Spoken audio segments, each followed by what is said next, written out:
Good morning, good afternoon, good noon. Hello. Hello will work just fine. For those that don't know who I am, my name is Daniel, and I am just visiting as well. If you're visiting, we are both in the same situation. As they were saying, Pastor Jonathan will be back next week, but I'm just filling in for him while he's gone.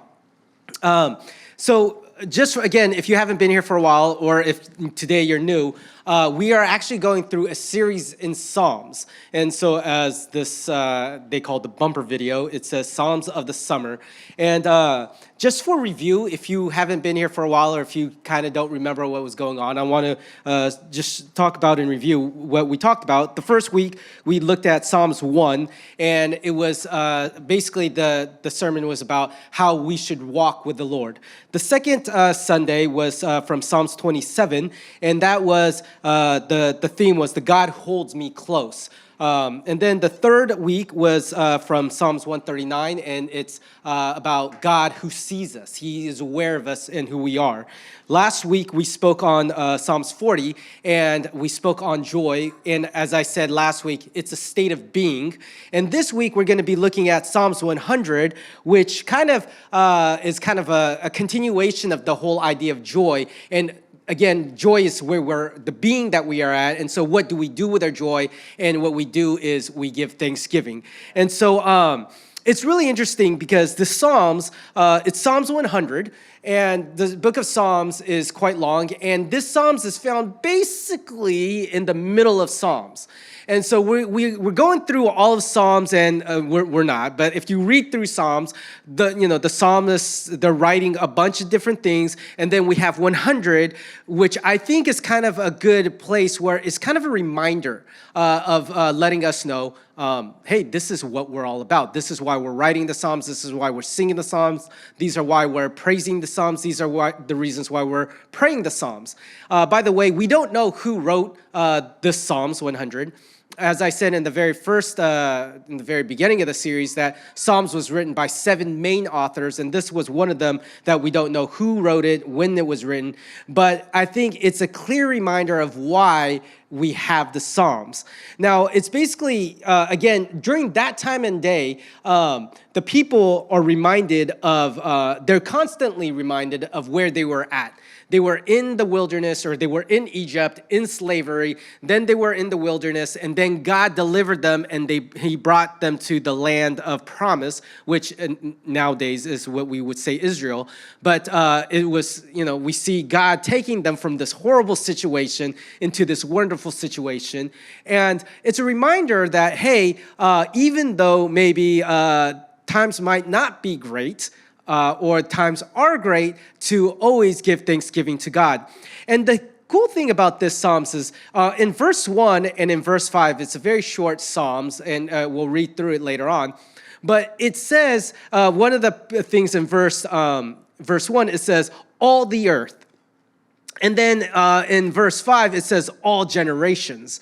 And so basically, this Psalms, even though it was originally written for the Israelites and during, way long ago, it still applies to us today, okay? So even though you think, well, that was the Old Testament, that was written to the Jews who came out of slavery, came out of the wilderness, they're here now. The Psalms is wonderful because, again, especially this one, it's directed to us because we are all the earth, especially this church. You're an international church. And so, looking around, there's different colors, different faces, different cultures, right? And so all the earth, all generations, even now, there's a little girl right here, and then there's some older people back there. And so we're looking at this, and it's everybody. Everybody is included in this, okay? And so here we're saying it's easy for us when times are good, we kind of forget why they're good. And then when times are bad, again, sometimes we blame that bad stuff on the Lord. And the psalmist is saying, no, let's remember all of these things. And so, it's again, I keep on saying that Psalms 100 is kind of a reminder because it's in the middle of the Psalms. And just for example, if you're dating or when you first start dating, the very beginning is very exciting and it's all like, it's cute, it's nice, and you feel excited. You get a message from him or you get a message from her, and you get these butterflies inside and things like that, and it's all great, right? And then some people are remembering that, and so you remember that, and then. As weeks go by, months go by, you've been dating for a long time, like messages are like, of course they're supposed to come, and you don't get as excited about it. And then maybe if you get married, there's ups and downs and things like that. And sometimes we need a reminder of the good times. And so, I think that's why, we celebrate birthdays, we celebrate anniversaries and things like that to remind us of the good things, okay? I also gave this example, like I love, and this doesn't also, if you haven't had a girlfriend, boyfriend, or whatever, and you don't understand what I'm talking about, then you might understand this, okay? So like, good food, right? This happens a lot of the time. So like, I had the opportunity to go to Greece once, and I love lamb meat. Like that's one of my favorite type of meat. And lamb. And I remember when I was little, I told I grew up in a Christian home. I told my dad, I'm like, you know what, God, I know why God always have them sacrifice lamb. It's because it's so good, right? Like that's why he wants lamb. And so like I went to Greece and I said, I made a promise to myself, I'm gonna eat lamb like every single meal that I can. By the third day, it was like, dude, I'm like done. I can't eat lamb anymore because it's good, but it's so rich and it's just, I don't know. And the idea was like, for me, it's like too good of a thing is not great. And so if you're visiting Japan, you might be like, I'm going to eat ramen every day. And then you try to do that and you feel like gross, especially right now. It's humid and hot. You don't want to be eating like ramen right now. Like you're like sweating and stuff. Like it's gross, right?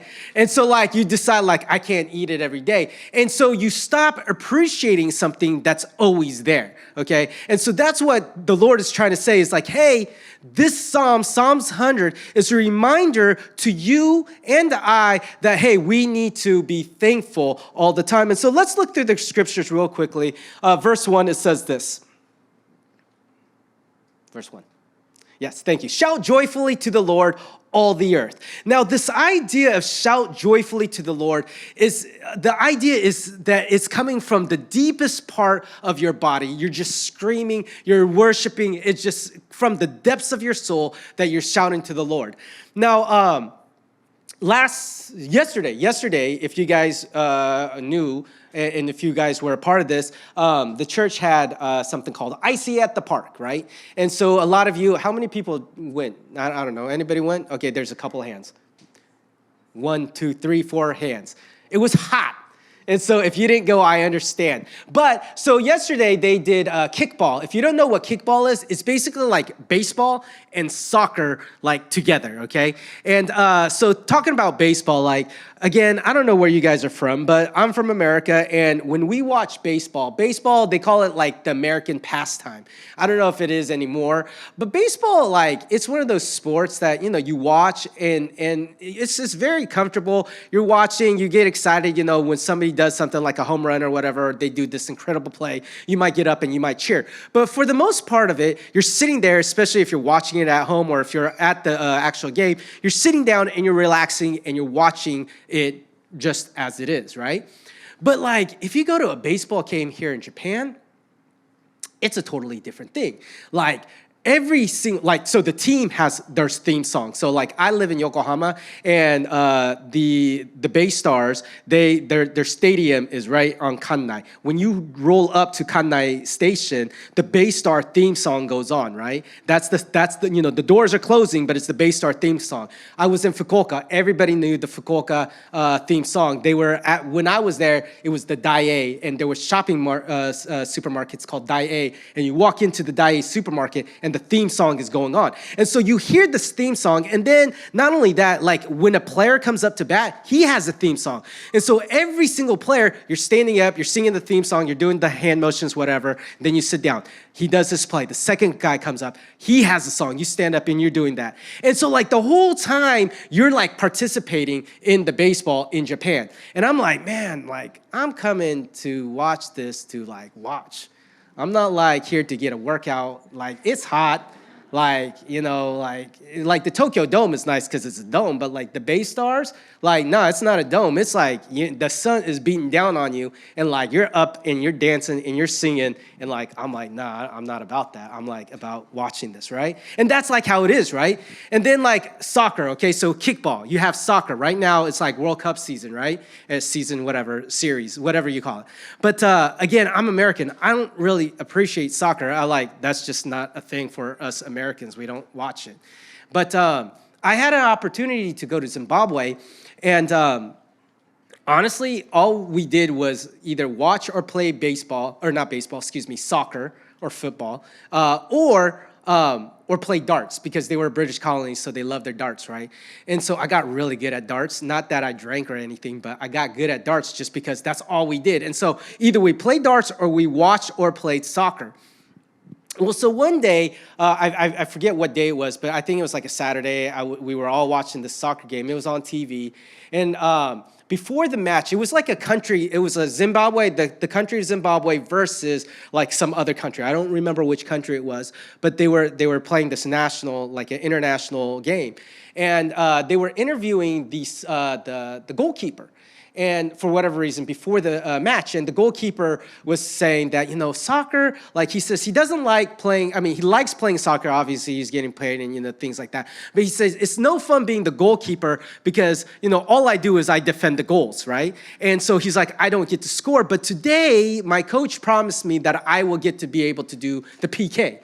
And so, you know, during the first half, he went up and there was a PK, and so he did the PK, and he actually made that goal. And so it was 1-0. Well, during the second half, he stops the ball. The Zimbabwean goalkeeper, he stops the goal, and he has the ball, and he tells everybody, he's like, you know, go back, you know, or go forward, whatever, which way ever you know, go towards the opposite side. And he takes the ball, and he kicks it. And you know, we're watching this, and the ball is just soaring. It's soaring. And then the other side, the goalkeeper, he's watching this, right? And we're all watching this. You know, it's on TV. We're seeing it soar, and it's not coming down. It keeps on going. And so the goalkeeper's there on the opposite side of whatever country it was, and he sees it coming, and he jumps up to stop the goal, or to stop the ball. And, I mean, this was the most insane play I've ever seen.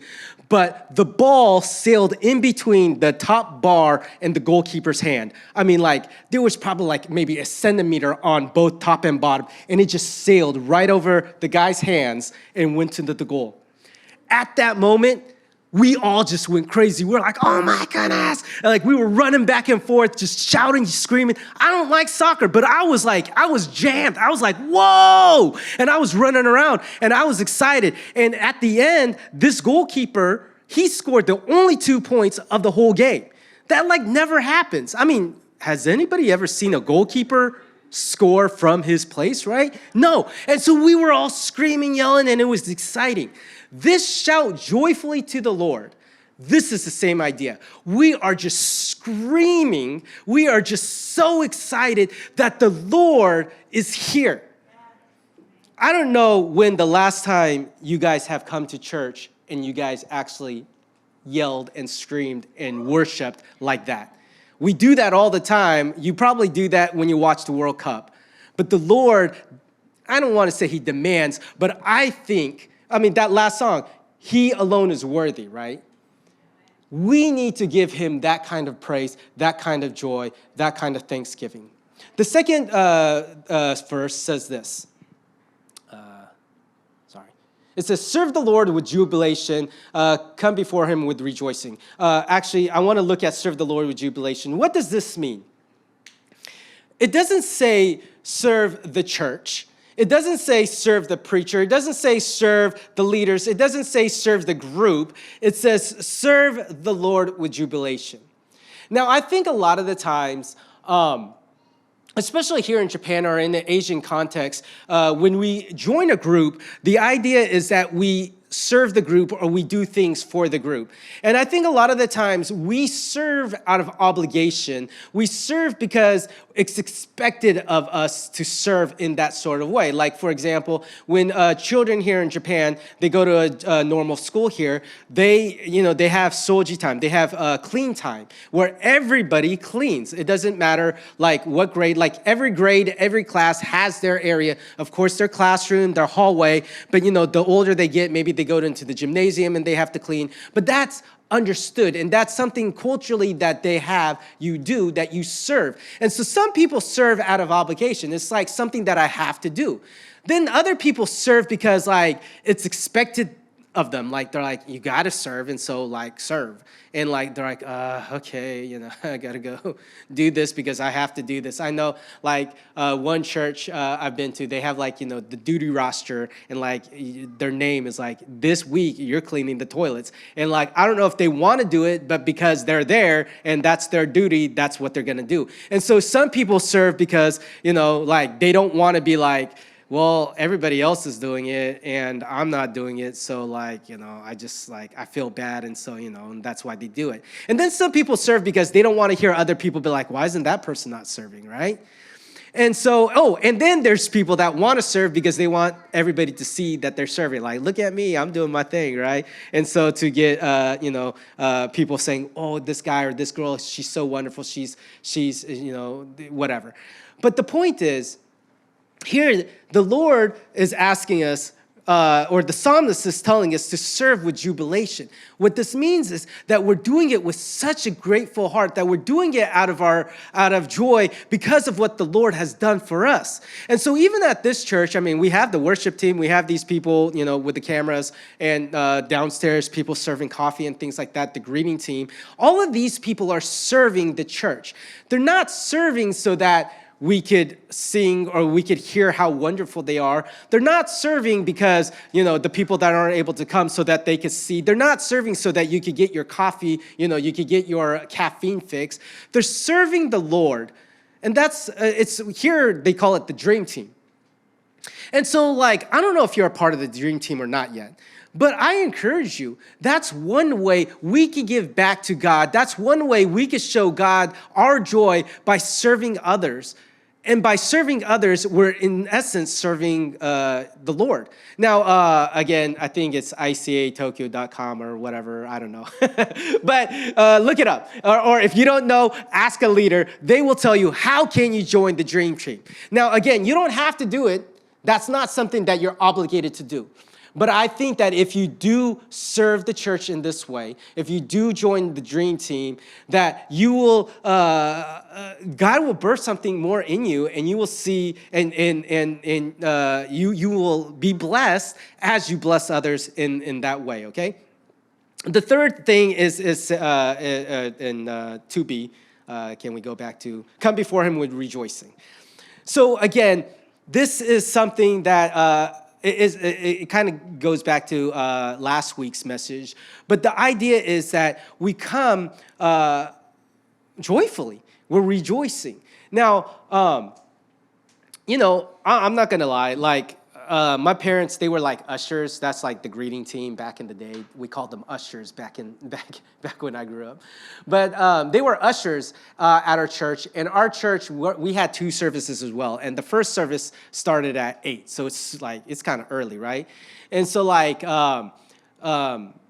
we had to leave the house around 6:30ish or so we could be there at 8. And so no lie. When I was in junior high and in high school, I'd be like, oh yeah, I'm not feeling well, because I don't want to go to church. I don't want to, because we had to be out of the house by 6:30, and then we were at church until like 1 o'clock. And it's a long day. You're in junior high, like you're trying to sleep, you know, yeah, and like you can't do that, right? And so like I went to church, like my parents dragged me to church, right?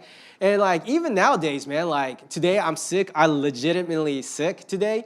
I'm on the tail end of my sickness, and so I feel good a little bit. I know probably afterwards I'm gonna be like, but like there are times where like I go to different churches. Like there are churches that are 2-3 hours away, and when I'm sick, I'm like, dude, I don't want to go. It's like 5 o'clock in the morning. I'm waking up. I'm feeling terrible, and like my flesh is like, dude, stay in bed. It's better for you. You're gonna like crash on the way there, But there are times where it's hard. I get it. Like, work is hard. School is hard. Like, it's hot and humid outside. You don't want to be outside. You want to be inside. Like, this is like the first day that I'm not complaining about the AC because it's always cold up here, right? But today, outside, it's terrible, and I'm appreciating this AC today. But, like, I get it. Sometimes it can be hard. And here it's saying, come before him with rejoicing. So when we come to the church, are we feeling that? Like, look around you. Is the person next to you, like, are they looking like they want to be here? Maybe they're listening to me, so they don't want to be here. But the fact of the matter is, that's how we're supposed to come before the presence of the Lord, with thanksgiving, with rejoicing, with joyful attitude. In the next verse 3, it says this. Know that the Lord himself is God. It is he who has made us and not we ourselves. We are his people and the sheep of his pastures. Now, this is actually very important in the sense that, again, the idea here is that God made who us who we are. Now, again, I grew up in America, and I'm Japanese ethnically, and so, I'm not too tall. I'm not too short either. I think here in Japan, one thing I thought was always funny, like when I'm with Japanese pastors, especially when I was down in Kyushu, all the Japanese pastors, they were older, so I was actually taller than them, so it made me feel really good. But like now, now that I'm up here in Kanto and the pastors are a little bit younger, I'm not the tallest one anymore. But anyways, the point is, I remember growing up thinking, hey, I wish I was a little bit taller and things like that. I don't know why God made me the size that I am. I never know. And like we could sit there and we could complain. Maybe you have something different about you that you're embarrassed of or whatever. But God made us the way that we are. I don't know why. And I don't know if it will bring him glory in the end, but he had a reason. He knew us. He had a plan for us. It says in scriptures that when we were still in our mother's stomach, in her womb, that he made us and he knew us and he had a plan for us. Now, a lot of the times people ask like, well, why? Like, why do these horrible things happen to us? And I can never give a satisfactory answer because honestly, I don't know why either. But the thing that I tell people is this. Like, there are times I have children myself, and there are times that my children ask me for a certain thing, or they want something from me, or they want to do something, and I tell them no. Or there are times where I tell them yes. And in their minds, as elementary kid students, sometimes they don't understand why I let them do things at this time, but at this time I say no. Now, for me as a parent, I see kind of a bigger picture, okay? There's an understanding that I know of the world, of their life, of just how we grow up and how the world operates in general. I have this understanding because I'm an adult and I'm their parent. While their young selves do not understand certain things. Like, why can't I eat ice cream every day? Like, in their minds, they want to do it. And I know that if they do that, they're going to get sick, right? They don't understand that. Well, now they probably do understand that. But at the time, they didn't understand that. I have a knowledge base that they don't know. And I tell people, why? When they ask me, why does God let this happen? I say, I think it's kind of the same thing. God has this bigger picture. He understands like everything. He understands what's going on. He sees all the connections that we can't see. And just like I tell my kid no, or I let my kid do something, I think that's the same reason, that's the same thing that God allows things to happen or doesn't allow things to happen, because he has this grand understanding that we don't understand ourselves. This verse also says, we are his people and sheep of his pastures. This is, I think, another thing that's kind of cool in the sense that I think a lot of the times as Americans, myself as an American, we're very independent. You know, I was just talking to somebody the other day, and we were talking about having to care for our parents as they get older. And I was like, oh yeah, in America, we get kicked out of the house. I didn't, but we get kicked out of the house at 18, you're on your own. And so a lot of the times that comes back, and when the parents are old, the kids don't take care of their parents because not that it's I'm giving you back because you kicked me out at 18, but the idea of independence, you're your own person. And so I would say, yeah, a lot of the times in America, there are there are kids that don't take care of their elderly parents. That's just the thing, right? And so here again, we're in Japan, but as an American, we have this independent thought, we make our own decisions and we do what we want to do because we want to do it and because we're independent. And that's fine in essence. But here in the scriptures, it's saying that, hey, we are his sheep. And so the understanding is that he's the shepherd. And so a lot of the times, the shepherd is looking out for the sheep. The shepherd is leading the sheep. The sheep doesn't understand what's going on, but the shepherd is leading the sheep to specific places. And again, the shepherd is not out to get the sheep. The shepherd is only looking out for the sheep. He wants the best for the sheep. And so he's going to lead them to a safe area. He's going to lead them to where they could eat. He's going to lead them to clear waters. It might be difficult up to that place, but the shepherd has that goal in mind. And his goal is that the sheep is raised in a healthy manner and in a safe manner. And in the same way, we need to understand that that's how God looks at us. He made us. He wants the best for us. We might not understand it, but he is leading us to it. In verse 4, it also says this: enter his gates with thanksgiving and his courtyards with praise. Give thanks to him. Bless his name. Again, this idea of this gates with thanksgiving, this was written back in the day, obviously, and during that time, we're not sure if it was written before they actually built the temple, but if we're thinking both, okay, let's think there was the tabernacle, and so you had the tabernacle, and before you get to the tabernacle, you walk in, and I don't know if you've seen paintings of it or whatever, but there's a little area, and you walk in, and there's a courtyard, and then there's the tabernacle, and even inside the tabernacle, there's two places, and there's the inner the outer sanctum and the inner sanctum, which is called the holies of holies and things like that, and obviously only the priest could go in there, but the common man could come into the courtyard area. And then afterwards, when the temple was built, it was the same thing. There was the courtyard, and then there was the temple, and then there was the holies, and then the holies of holies, the inner sanctum. And so the same thing. To kind of bring it in context, here in Japan, it's kind of the same thing. You'll go to temple grounds or shrines, and there's the gate, right? The tori, right? And so there's the outside is the sacred, and then you go into the gate, and that becomes the sacred, right? The outside is secular, the inside is sacred. And then as you go closer and closer to the temple or to the shrine, it becomes more sacred to them, right? That's the idea, okay? That's what's going on with here. Of course, nowadays, we don't need to go to the temple in Jerusalem to worship. And so where's the sanctuary? This is, this is a sanctuary, right? But the idea here is that not only can we say that here, when we come here, maybe you come up the stairs, and here at this church, you have these stairs, and so you could either walk up the stairs or you could go up the elevator, and so you could bypass the second floor completely and come right into the holies of holies, right? Because the sanctuaries is that.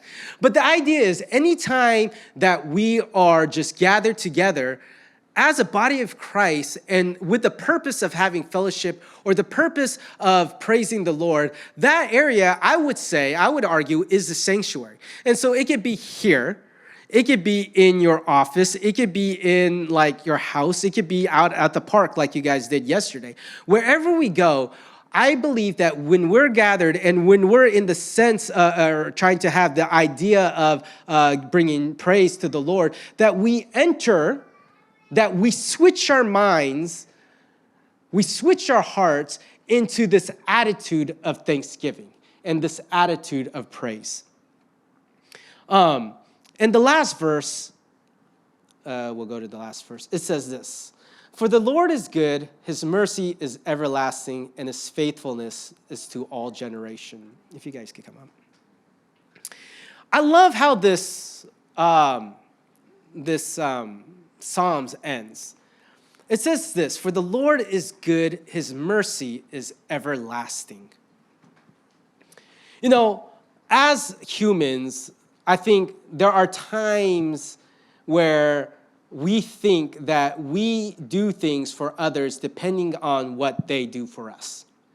In the sense that, I mean, sometimes I do this to my kids too. I'm like, if you don't listen to me, I'm not going to do this. We're guilty of that. We all are guilty of that, okay? If somebody treats us nice, we treat them nice. It's easy to treat them nice, okay? In Japan, you know, okaishi, right? You get something, and then you got to give it back, right? You got to give them something back, right? That's just how it is. But you know, if they do something bad to you, hopefully, as Christians, you're not thinking, I'm going to do something bad back to them, you know? But you might not do something bad to them, but you might be like, you know what? I'm just not going to talk to them, or I'm just going to ignore them.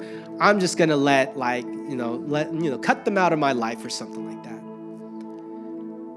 But here it says, "For the Lord is good, his mercy is everlasting." And I think this is a reminder to us in the sense that, you know what? Even if we don't come before the Lord with thanksgiving, the Lord's mercy will continually be there with us. There's a story in the New Testament. It's found in Luke 17. And it's about Jesus and lepers. Not leopards, people with leprosy, excuse me.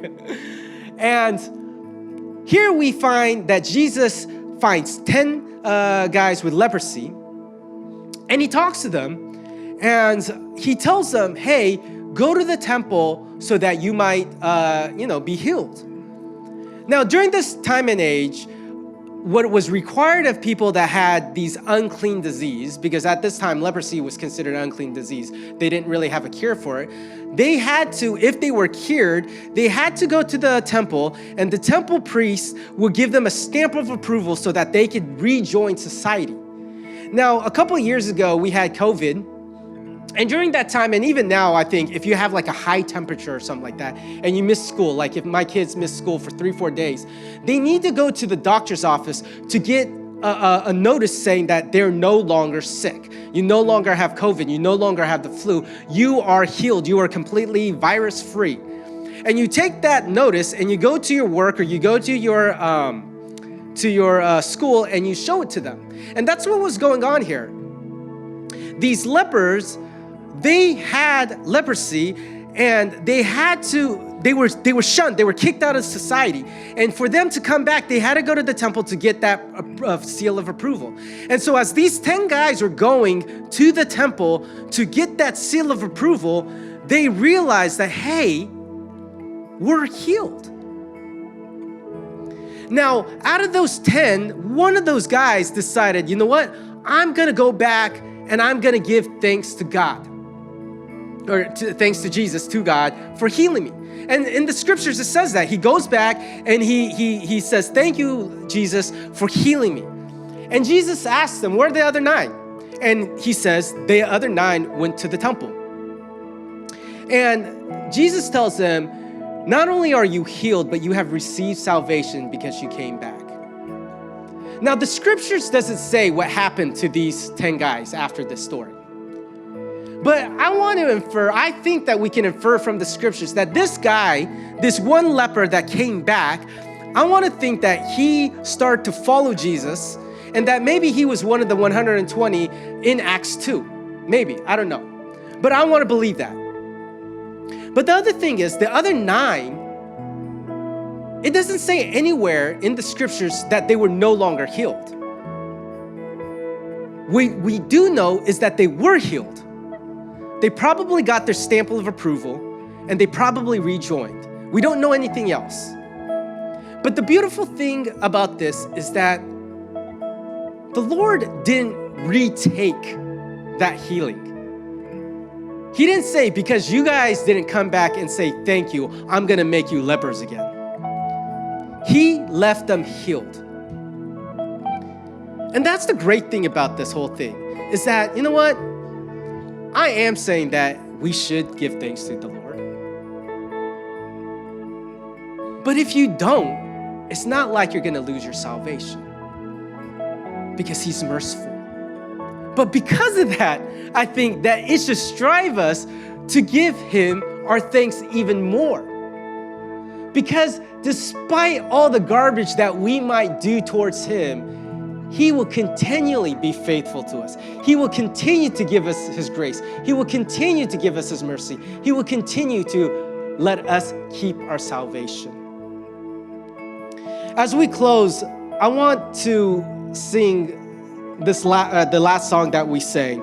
I don't know who chooses these songs, but I was just like, hey man, this song is like perfect. Because even in the very first song, they already have this up because I actually did this in the first one, but I was re-looking at these words. The first words is, I am an instrument of exaltation.